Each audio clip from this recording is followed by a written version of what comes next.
రే నాన్న, ఎక్కడికి వెళ్తున్నావు? నా ఫ్రెండ్ బర్త్డేకి పార్టీ ఇస్తున్నాడమ్మా, వెళ్ళాలి.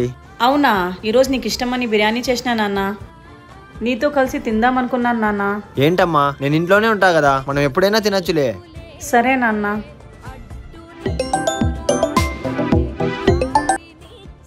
రే నవాజ్, ఎక్కడున్నావు? ఇంట్లో ఉన్నారా? ఫ్రెండ్ది పార్టీ ఉంటే బయటికి వెళ్తున్నా. మన స్కూల్ ఫ్రెండ్ రాము ఉన్నాడు కదా, వాళ్ళమ్మ ఈరోజు చనిపోయిందిరా. సడన్ గా వాళ్ళమ్మ చనిపోవడం ఏంటి?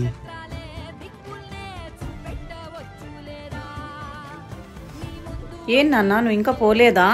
లేదమ్మా, పోవాలని లేదు. నాకు నీతోనే తినాలనిపిస్తుంది, ఆకలిగా ఉంది, అన్నం పెట్టమ్మా. ఉండు నాన్న, తీసుకొస్తాను. అమ్మ చేసే ప్రతి పని మన ఆనందం కోసమే. మన ఆనందంలో తన ఆనందాన్ని చూసుకుంటుంది.